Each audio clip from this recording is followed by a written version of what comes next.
అందరికీ నమస్కారం. గీత పఠనానికి స్వాగతం. నా పేరు రాజేశ్వరి. ఇవాళ మనం భగవద్గీత 2వ అధ్యాయం సాంఖ్యయోగంలో 52వ శ్లోకం చదువుకుంటున్నాం. ఒకసారి ఇంతవరకు ఏం జరిగింది అనేది క్లుప్తంగా గుర్తు చేసుకుందాం. కర్మ యోగాచరణము ద్వారా అనామయ పదప్రాప్తి కలుగునని భగవానుడు తెలిపెను. అనామయ పదప్రాప్తి అంటే వికారరహితమైన పరమ పదము. వికారరహితం అంటే మనం వికారములు అంటే ఏమిటనేది ఇంతకు ముందు శ్లోకాల్లో తెలుసుకున్నాము. అలాగా కర్మయోగాచరణము ద్వారా అనామయ పదప్రాప్తి కలుగునని భగవానుడు తెలిపెను. దీనిపై తనకు ఈ అనామయ పదప్రాప్తి ఎప్పుడు ఎలా లభించును అనే జిజ్ఞాస అర్జునునికి కలుగవచ్చును. దీనికి భగవానుడు 2 శ్లోకములలో సమాధానం ఇచ్చుచున్నాడు. మనం శ్లోకం చదువుకుందాం. యదా తే మోహ కలిలం బుద్ధిర్వ్యతితరిష్యతి తదా గంతాసి నిర్వేదం శ్రోతవ్యస్య శృతస్య చ.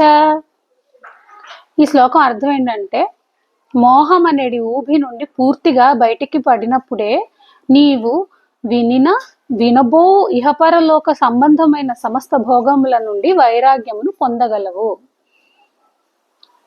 మోహకలిలం అనగా ఏంటి? మోహకలిలం అంటే ఏంటి? బుద్ధి దాని నుండి పూర్తిగా బయటపడటం అంటే ఏంటి అనేది తెలుసుకుందాం మనం. స్వజనులను బంధువులను వధించు ఆశంకతో స్నేహ ప్రభావమున అర్జునుని హృదయమునందు మోహము జనించెను.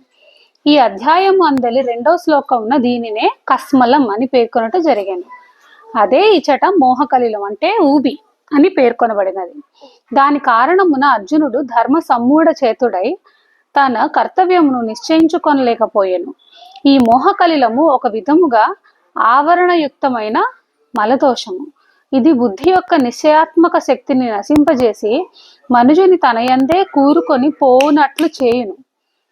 సత్సంగత్య ఫలితముగా వివేకము ద్వారా నిత్యానిత్యములను కర్తవ్యాకర్తవ్యములను నిశ్చయించి మమతాసక్తులను కోరికలను త్యజించి భగవత్ పారాయణుడై నిష్కామ భావముతో కర్మలను ఆచరించుటచే ఈ ఆవరణ యుక్త మలదోషము పూర్తిగా తొలగిపోవును. మోహమనడి ఊబి నుండి బుద్ధి బయటపడుటకు అనగా ఇదే. ఇంకొక ప్రశ్న డీటెయిల్స్ తెలుసుకుందాం మనం. శృత శ్రోతవ్య అను శబ్దములు వేటిని తెలుపును? వాటి నుండి వైరాగ్యమును పొందుట అంటే ఏంటి? శృత శ్రోతవ్య అంటే వినబోవు అంటే వినబోవు అంటే ఒకప్పుడు విన్నది, ఇక మీద వినబోయేది. నేటి వరకును చూచినట్టి వినినట్టి అనుభవించినట్టి ఇహపరలోక భోగైశ్వర్యాదులన్నీను శృతములు అనబడును. భవిష్యత్తులో చూడబడు వినబడు అనుభవింపబడు వానిని శ్రోతవ్యములు అని అందురు.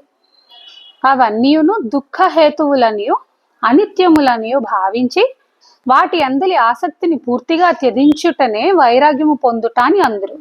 మోహము నుండి బయటపడినప్పుడే బుద్ధి పూర్తిగా స్వాభావిక స్థితికి చేరుననియు అప్పుడే ఇహపరలోకములకు సంబంధించిన సమస్త క్షణిక పదార్థముల ఎడల నిజమైన వైరాగ్యము కలుగుననియు భగవానుడు తెలిపెను. నమస్కారం.